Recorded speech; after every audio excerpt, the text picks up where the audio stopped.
A father sits on the edge of his bed. His hands are shaking. His eyes are red. His voice is cracking. He whispers into the dark, "Please, God. Please, God. I can't take this life. Please take me." He doesn't know this, but his daughter is recording him. He doesn't know this moment. This one moment will become the wedge that ends their relationship.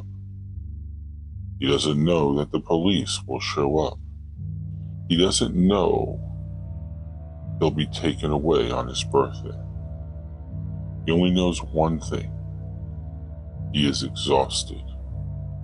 He is hurting, and he feels like he has failed the one person he loves most.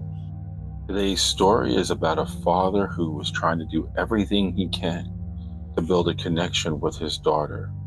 But unfortunately, sometimes things don't go as planned. Find out how this story begins and ends. But before we go into the story, please subscribe, like, share, and comment. And now on with the story. For Forrest, he didn't start out as a bad father. He started out as a man in love with a woman who was living a double life. She worked at a nightclub. He didn't approve. They fought. And one morning, a purse spilled over.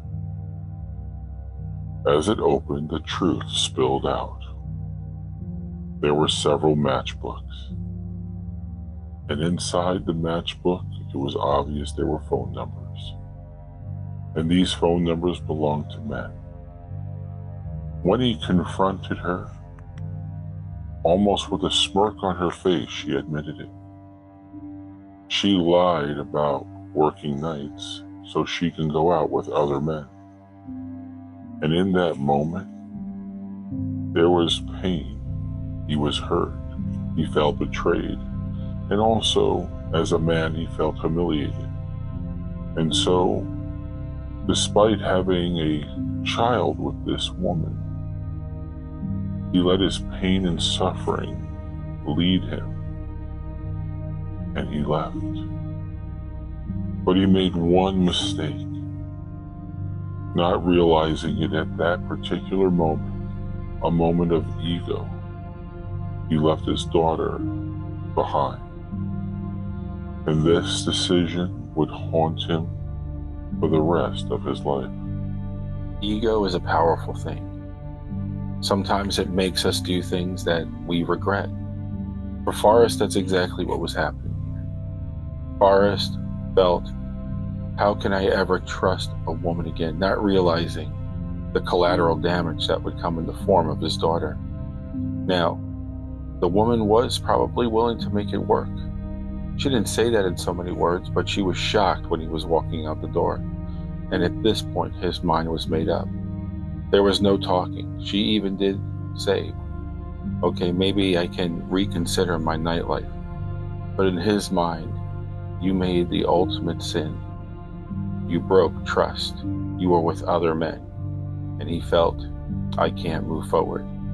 Not realizing the repercussions that were going to happen with him and his relationship with his daughter. He thought he was walking away from a toxic relationship. But in his daughter's mind, at the tender age of 3, she felt, where's Daddy? Why did he leave us? Why did he leave me? You see, children don't understand adult decisions. They only understand absence. This is the seed of the guilt. This is where the fracture begins. Eva, the daughter of Forrest, looking for any kind of connection, someone that maybe could make her feel or understand why Daddy left. And a person did come into her life in the form of her aunt. And her aunt, who was recently married a man who would prey on children, unaware at this time. And from the age of 6 to 12, Eva was assaulted by her uncle. 6 years of trauma, 6 years of silence, 6 years of confusion, fear, and shame. Never saying a word because she was sworn to secrecy from this person. I'll hurt you. I'll hurt your mom. I'll hurt the people you love most. So, whenever she would visit her father, which was every 2 weeks, he felt she was upset with him. He couldn't see because he wasn't there as often. A weekend every other week. And so all she could do was tell her actual mother. When she told her mother, she wasn't believed. When she tried again, she was threatened, not just by the uncle, but by her own mother and aunt. And then her mother, because of the relationship that she had with Eva's father, she painted a light that he is a very angry man. And he could be violent, though he has never been to me. But he's a big guy, and he has a bad temper. So don't tell your father. There's no telling what he might do. So at that moment, Eva learned 2 things. Her pain didn't matter, and her father was dangerous. Neither was true. But trauma doesn't care about truth. And so at a very young age, Eva had to learn what mask to put on, because the people that were there to protect her were now someone to fear. And this was the mindset that not only was created in her youth, but little does she know at this time, she'll carry into the future. Eva wasn't just abused. She was conditioned to believe that telling would make things worse. That's not her fault, even though a part of her took the blame. And through the years,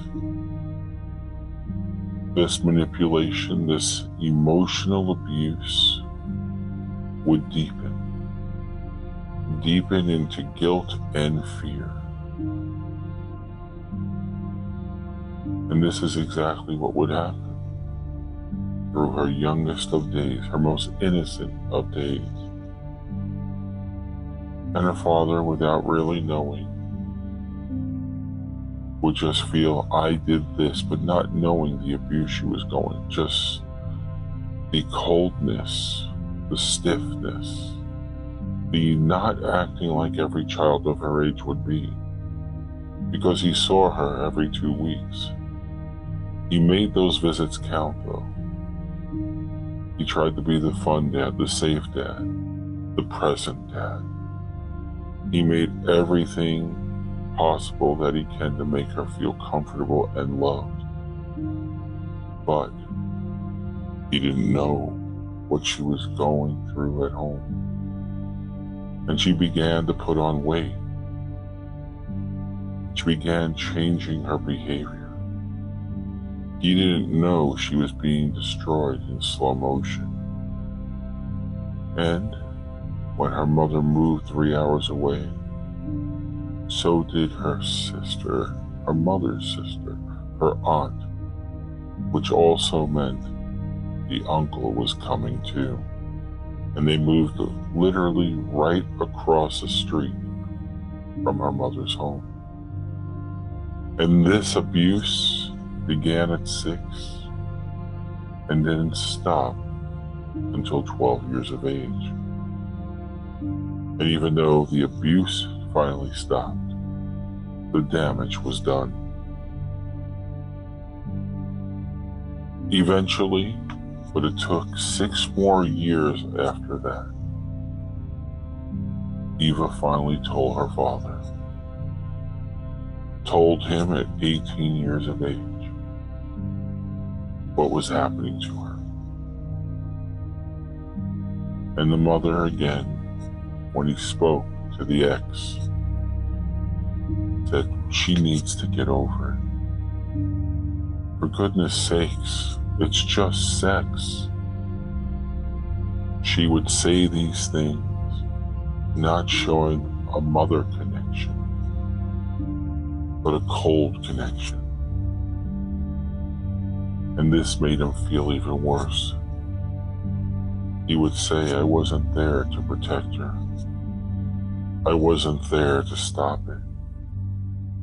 I wasn't there to save her.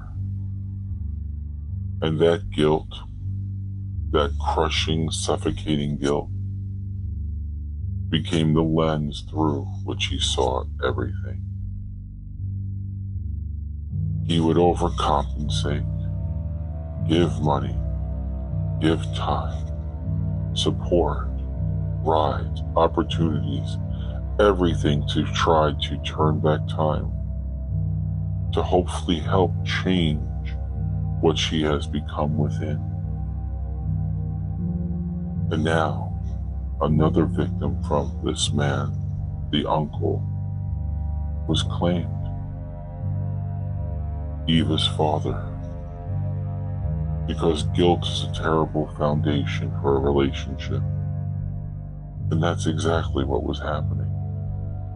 So here's a father that feels, I owe you. Yes, he's giving love, but the guilt was ripping him apart so much that he felt, I owe you a life. I ruined everything, but you can't go back. You could only help to try to make things better, but unfortunately, she was hurting so bad and didn't have the support system at home to guide her, to believe in her, and to get her the help she needs. And once she turned 18, it was game over. You're a woman now, her mother would say. Get over it. It's just sex. Move on. This was the mentality that she had to go through. This was the selfish person that her mother, who went through her own PTSDs of having that same mindset. When Forrest would talk to the ex, she would say, I didn't have a father, and I turned out okay, and I can deal with something like this. So she expected the same from her daughter. And unfortunately, she was creating more pain and suffering from not giving her what she needed the most, compassion and love. When you parent from guilt, which is exactly what Forrest was doing, you stop being a parent and you start being a hostage. You weren't trying to guide her. You were trying to atone for your sins. And that's exactly what was happening. Anything and everything would be happening. Because see, Eva, she tried numerous times to take her life, and many times almost succeeded. How she survived, Forrest would say, I don't know.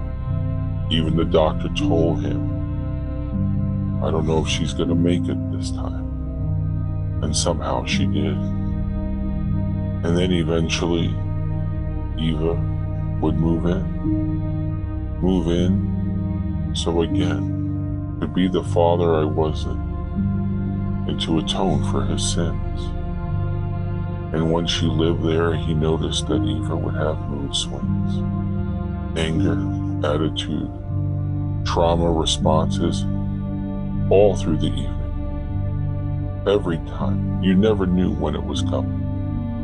Self-medicating through substance abuse, which in turn made her feel unworthy, and him as well. He tried to carry it all. He tried to be her anchor, her savior, but he was exhausted. You see, he even got her a job at where he worked and said, look, you won't even have to work. I'll take on that responsibility. I will do all the work, and you will receive a paycheck. And nobody questions me as long as the work is done. But the hours were a little different. You just have to show. You just have to be there. The work will be done. And so he would burn himself out. His day would be 8 to 5. Hers would start 5 to 10. He was her taxi. When they were off, he still was the taxi. Take me to get my vape. Take me to get this. Take me to get that. It wasn't a father-daughter relationship. They were both slaves to themselves. And one night, on his birthday, he broke. He cried, he begged God to take him. He said he couldn't take this life anymore. He just couldn't please this person. Now, he didn't mean he wanted to die. He just wanted the pain to stop. But little did he know, as he was having his panic attack, his meltdown, his screaming, crying episode, Eva recorded it. And she called the police. And the police interpreted differently. He was taken away. And he was Baker Act. And when they let him go after 24 hours, she was gone. She moved in with an old boyfriend in a very interesting area, to put it mildly, where a lot of people have struggles. And it was her, the boyfriend, and 3 others living in a 2-bedroom apartment. She had it all where she was. She had her own room. She had a taxi service, a job. She didn't have to do anything but put in 40 hours. She can still go outside the building, vape, smoke, or do whatever she wanted. Collect over $1,000 a week. And now, being with a person who makes her work. The other people in the house physically abuse her. Not in the sexual way, but in an abusive, hitting way. Things are miserable, but she doesn't tend to want to leave. Staying there, she feels almost like she deserves it. And a part of her, she also continues to cut him off now. Because not only did she leave that day, but she never spoke to him again.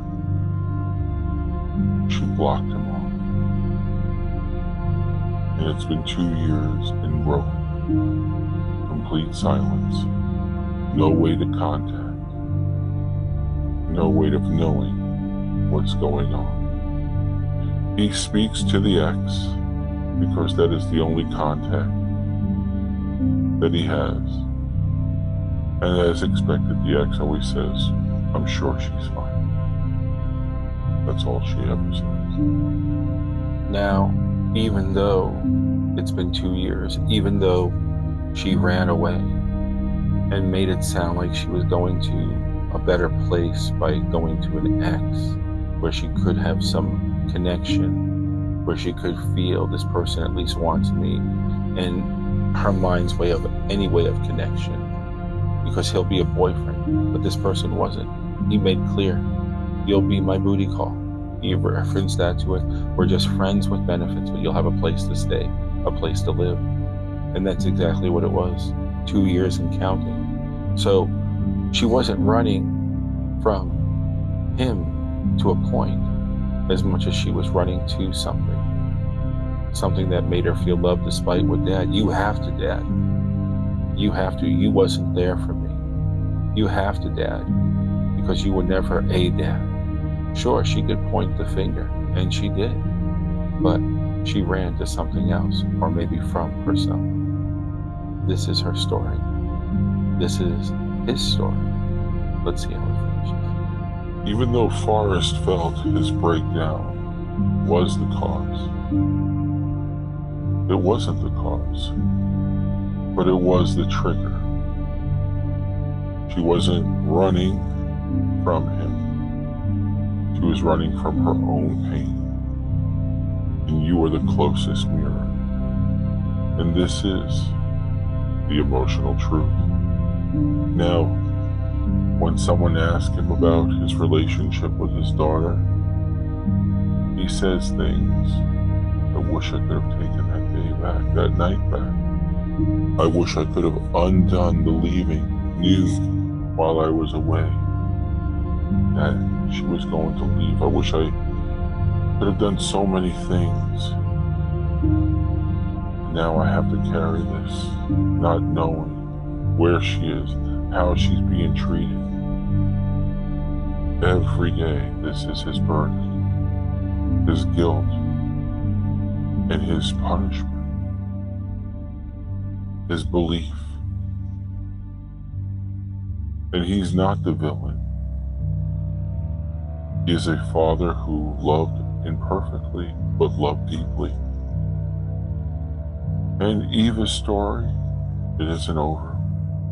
I wish that it could be said that there was peace and that she found it back with someone who takes care of her today, makes her feel happy, makes her feel loved, makes her feel connected. But trauma survivors often return when they are ready. And right now, Eva isn't ready. Hopefully someday she will come back to where she can feel safe, where she can have purpose, where she can grow, where she can heal enough to face the person who loved her the most. The story isn't finished, but hopefully it will be for her better. Hopefully she will get what she needs and the love that she craves that has been so distant from her for so long. And for Forrest, hopefully he doesn't blame himself anymore. His biggest fear is that I just hope she stays alive. She doesn't have to love me. I wish she would, but I hope she stays alive. I hope she is safe. I pray that to God every day. I miss her and I love her. And this is their story. And some of these stories like this are a hard reality. They don't always end up happy, peaceful. And what do you tell someone when they're going through something like this? Well, they have to find a way. They have to get support just like Eva does. They have to get a connection. They have to find out in their own world through not emotion, but logic, that they are responsible for themselves. And it's hard. It was hard for Forrest to actually move forward for the longest of time. And he has glimpses. He'll say, I have moments where I still beat myself up, but immediately I realize I am going to change my state. And that has helped him get through. As soon as he's there, he thinks, he feels, he loves, but doesn't want to live there. He says, I feel every emotion just like anyone in this position, but I choose now not to live there because it was consuming me, terrorizing me. So now I experience it and I get rid of it. I no longer claim vacancy there. And hopefully Eva can do the same. So that's our story, and I hope it was helpful for anyone that you may know that's going through that. Please, once again, subscribe, like, share, and comment. And until next time, have a great day or evening, wherever you are.